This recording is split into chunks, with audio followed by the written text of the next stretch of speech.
Біз бұл сабақта жылу балансына қатысты тест кітапшаларында келіп жүрген бір есепті шығаратын боламыз. Сонымен есепті оқиын. Массасы 1,5 кг алюминий баққа, массасы 10 кг су құйылған. Бақтағы суды 20 градус Цельсийдан 100 градус Цельсийға қыздыру үшін қажетті жылу мөлшерін табыңыз дейді. Бұл жердегі жылу сыйымдылығы алюминийдің, судың дейді. 4200. Енді бізде мысалы көп есептерді білеміз. Осы 10 кг суды 120 градусқа дейін қыздыру үшін қанша жылу мөлшері кетеді дейді. Ана саны беріп қойып, бұны шығара аламыз. Енді біздің жағдайда бір ыдыстың ішінде тұр дейді ол. Мұндайда бір ыдыстың ішінде және бір 10 кг су тұр.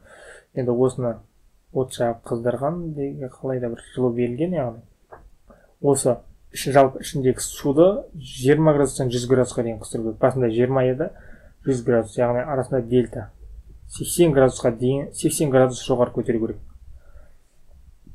Енді мысалға бұнан отты жақсы қыпардан суға кетпейді, ол бірінші не істейді, мына сыртындағы ыдысты қыздырады. Бізде ыдыстың несі көрсетілген, массасы және оның қандай металл екендігі көрсетілген.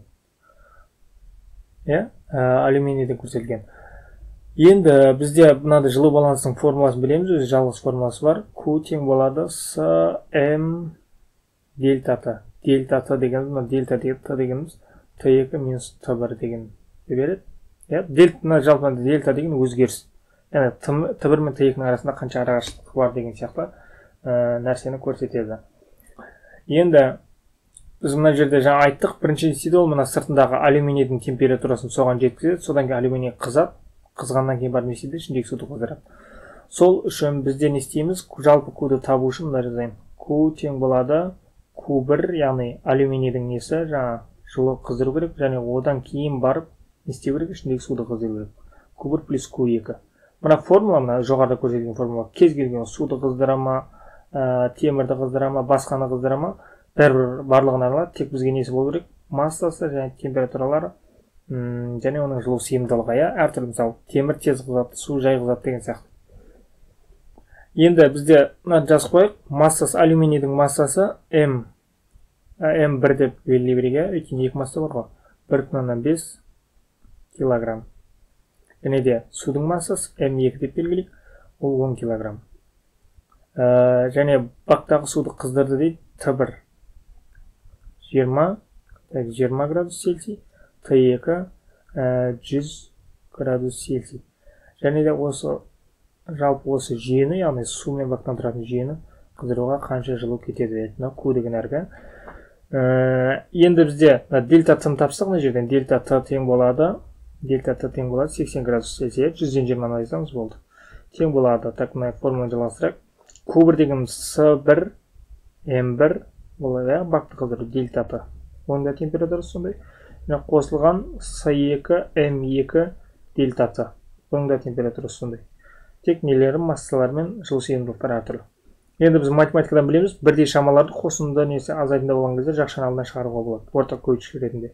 Дельта Т-ны жақшаның алдынан, яғни ортақ көйткіш шығардық. Надан дельта Т шығып кетсе, ішінде қалатыны С1 М1 плюс С2 М2 жақшаны жабамыз. Енді орындау керек. Бізге жалпы ортақ көйткішке шығару есепті оңайлатады. Неге? Өйткені көбейтінді мысалдарда 3 көбейтінді, нарда 3 көбейтінді, олар көбейтіп бір-біріне қосу ұзақ болып кетеді. Ана жерде 2, мына жерде 2 көбейтінді. Дельта Т 80 градус. Енді бізде тағы бір айта кететін нәрсе, жалпы халықаралық бөліктер жүйесінде массаны килограммға айналдыру керек, температураны кельвинге айналдыру керек, бірақ жылу балансында біз кельвинге айналдырамаймыз. Дәл осы күйі шығара береміз.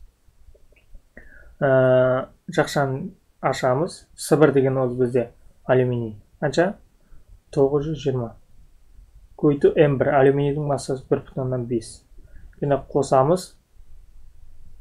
С2-ні ол 4200 судық, және судың массасы 10. Енді кез келген санды 10-ға көйту оңай, 4200-ді 10-ға көйтеміз. Бір нөл қосылады, не болмаса алдындағы бірді өшіріп тастай саламыз. Сонда бізде шығатыны 42000 болады. 42000 болады, жақшаны жабамыз, тең болады. Енді 80 көбейту жақшаны шондайық. 920-ны біз не істейміз? 1,5-ке көйтеміз, шығады бізде 1380. 1380-ді 42000 қосамыз, 42380. Және де оны, так, мұнда жазып қойын, 42380 қателеспесем, көбейту бөледі бөлетін жабыз. Мынаны көбейтсек, бізде шығады 3 407 000. 3 миллион 470 мың, ар жағында 000 ма, в общем сондай шығады. Так, 3 0 тағы 1 0 қалып кетті. Түсінікті ғой, енді бұл не? Джоуль. Енді мынаны айналдырамыз, есептің жауабында мысалы 5,27 мегаджоуль дейді, қате. 3,47 мегаджоуль дейді, бұл есепте көрейік. 3,47 көбейтілген мега деген оның 6 дәрежесі тең болады. Мына үтірді 2 рет жылжытсақ 347 болады. 2 үтір жылжытқан үшін 2 0 келмейді, оның 4 дәрежесі болады. Немесе артында 4 0 болады. 4 0 болады, яғни 3 миллион 470 мың, бізден арда 4 0 шықты. Яғни бұл 3,47 мегаджоуль деген есептің жауабы дұрыс. Мынау қате, бізде 3,47 деп басталады, мынау келеді. Кило деген оның 3 дәрежесіне 1 0 мен 4 0 болады. Яғни варианты да дұрыс. Бізде мынау 5,27 тоже дұрыс емес, мынау кепті таза. Дұрыс, дұрыс емес. Дұрыс. Яғни бізде есептің жауабы 3 болды, 8 варианттық есеп. Бізде егер осы есеп түсінікті болса, мынаның барлығын өлшірейін. Қандай да бір жүйелерді шығару үшін осындай бір амалдарды қолданады екенбіз. Тек сәл логиканы жұмыс істету керек. Сабақ ұнаса лайк басып, түсінбеген тақырыптарды комментарийге жазып кетсеңіздер болады. Мұнда біздің адрестеріміз көрсетілген. Видеоны бағаласаңыз егер лайк басып кетіңіз.